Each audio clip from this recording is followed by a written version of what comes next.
let's move along to college football, basketball, bro.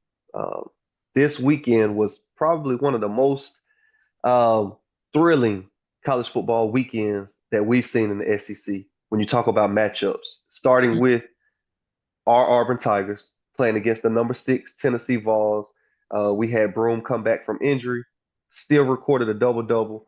Man, the jungle was rocking as always. The best place in the country to play basketball is the environment that you have now on the plains, hands Mm, down.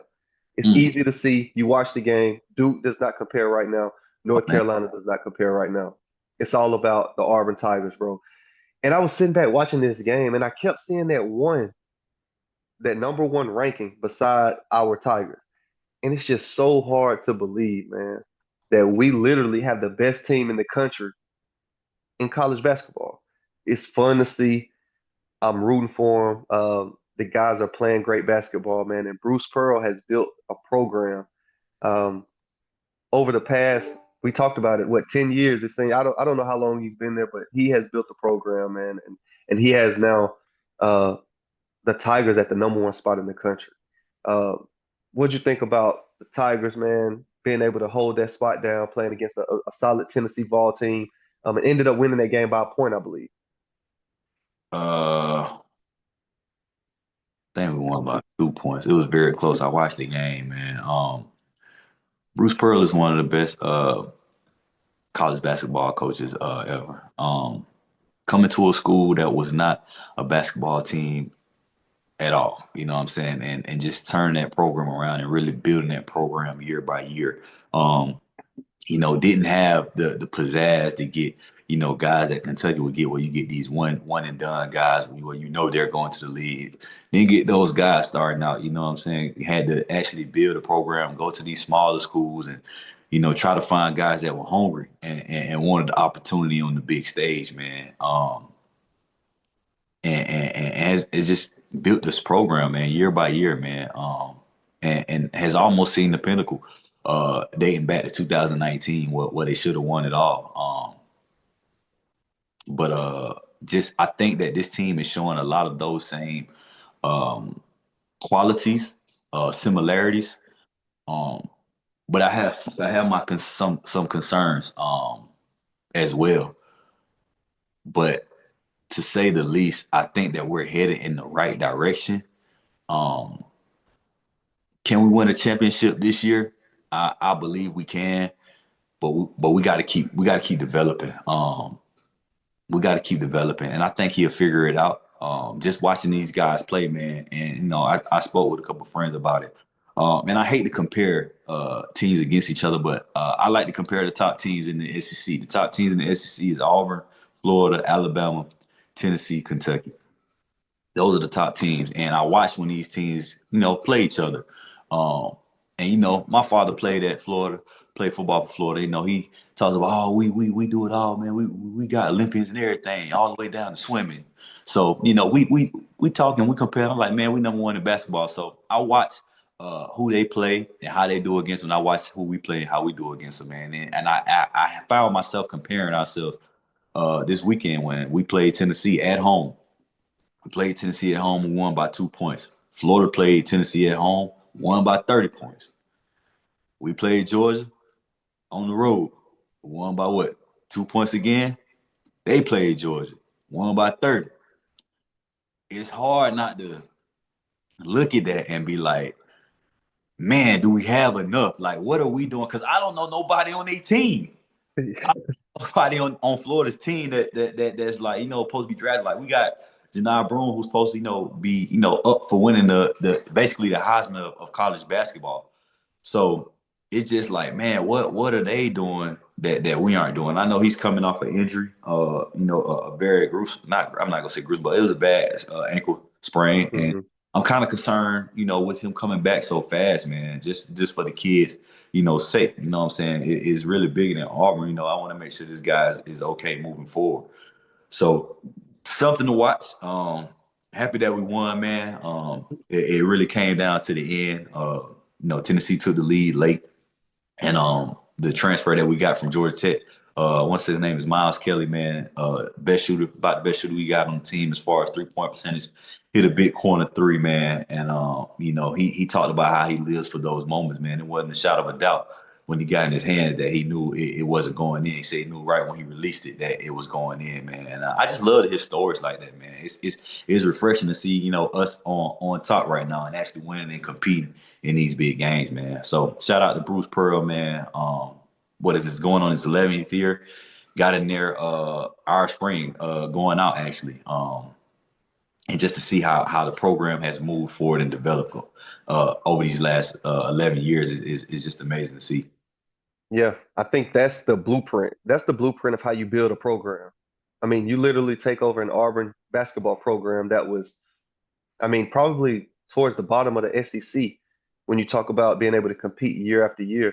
And what he's done is very impressive, man. And talking about it, watching them, man, it's exciting to see Auburn on top. Obviously, what many would say is being a football school. Football has not been going the way we would want in these past years, bro. So it's fun as an Auburn fan to watch these games, man, to see Auburn competing at the highest level. You talk about Broom coming back early from the ankle injury. I thought about that as well. He did not look 100%, but I think, man, with our, the training staff, man, you still got Dr. Goodlet, you still got Clark around. I think that they did their job and justice to say, okay, this guy's ready to come back. They know what they're dealing with. They're dealing with a top three pick right now, right? Broome will be a top three pick when you talk about this upcoming draft, behind Cooper Flag at Duke, and maybe one other big man. But um, I think he's ready to play, man. Ace Bailey from Rutgers, freshman. Ace Bailey from Rutgers playing great ball. Will he go before Broome? Um, Depends on who has that spot, I say. But man, one thing that when I watch the Tigers, bro, when I watch Auburn play ball, bro, compared to Tennessee, bro, they're long, bro. You got some big guys, man, down there protecting the paint. We got some guys down there who can protect the glass, and I think that's what separates us right now from a lot of these SEC schools. I think that's what Bruce has done great is bringing in some big guys who again protect the paint. They don't allow you to get anything easy. You see how tough they play. You see the you know what I'm saying, the passion that they play with in every game. So I think that's the difference maker for us this year. You talk about Florida beating the brakes off of Georgia. Florida is running everybody out the gym. So I'm with Pops. Florida has for the most part always had a solid basketball program. I don't know about the Olympians they have. I don't know about the swimmers they have, but hey, tell them we can compete. I know our Mhm. swimming team is pretty solid too, so we can have that conversation if you want to hop on and talk about it. But um, Florida is impressive, bro. And guess what? On February the 8th, we're gonna get a chance to solve it all. February the 8th, you got the Gators coming to the best arena in the country. They coming to Neville Arena, bro, and we're gonna be able to shut all the talk down and see, okay, who's the best team. You're gonna have the number one team and the number five team head to head in a great SEC matchup. So make sure Pops is tuned in, and we don't miss this one. Nah, Florida gonna be ranked higher than that. They gonna be ranked higher than that. They gonna move up for sure. Oh man. Okay. Well, hey, definitely excited to see it, man. Let's talk about Kentucky. I know you said that they were one of the top SEC programs this week, but guess what? They were a part of another court stormer by Vanderbilt. Vanderbilt upset those guys, unranked Vanderbilt team, upset number nine Kentucky, who's trying to figure it out right now. And Vanderbilt's now on their close to $1 million worth of fines Yeah, man. with when you talk about the NFL, I mean, when you talk about the college football field rushing and the two court stormings that they've had in basketball, man, the AD was actually going around before the game ended, talking to the students like, don't storm the court, don't storm the court. They had security all around the court. It didn't stop nobody. As soon as the clock hit zero, man, Commodores fans, student section rushed the floor, as they should, man. Big win for Vanderbilt, upsetting Kentucky. I mean, the SEC is playing good ball right now. SEC is playing good basketball, probably the toughest division in the country. What you think about that game? Man, Vanderbilt upset. Oh man, two teams, man. They actually beat Tennessee as well, man. But I just want to say at one point, as a fan or student, do you know what I'm saying, you stop rushing the court because you expect to win the game. When people rush the field, it's like, man, we didn't expect to win this game. We want to thank God. Like You know what I'm saying? I get it in some instances, but every time you win against a top team or high ranked team, man, at some point you should start expecting it, man. Vanderbilt has a solid basketball program, led by oh man, I just went blank. It's not Mashburn. Oh man, what's his name? I can't remember his name right now.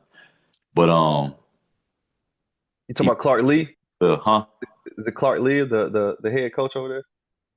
Nah, man. Vanderbilt head coach was black dude, man. Played Stackhouse. Oh, okay, okay, okay. Uh, so yeah, man, they always had a solid program. Kentucky's actually doing better than I thought they would. Losing Calipari to Arkansas. They're still a contending team, still is ranked very highly, man. But to speak on them losing to Vanderbilt, man, it's just the SEC, man. The SEC football has bled over into basketball. Out of the 25 teams, the SEC had like 12 teams ranked in the top 25 in basketball. That's what ACC used to be. You know what I'm saying? So to say, man, what's going on, man? It's just it's competitive. It's a competitive league now. It's not you don't really have teams you can run over, man. I seen Ole Miss was ranked, Ohio State, Mississippi State was ranked. These are usually the teams that you think are riding the bottom. Even Georgia, who's predominantly not a basketball school, man. I think they only lost like 4 games, out of 20. So the league has risen. It's getting talent. People are staying home. They're not going to the Carolinas and stuff like that, or the Dukes anymore, or going all the way out to Kansas. Even though those teams are still good, but we know we're keeping a lot of that talent around here. So and it's really starting to show, man.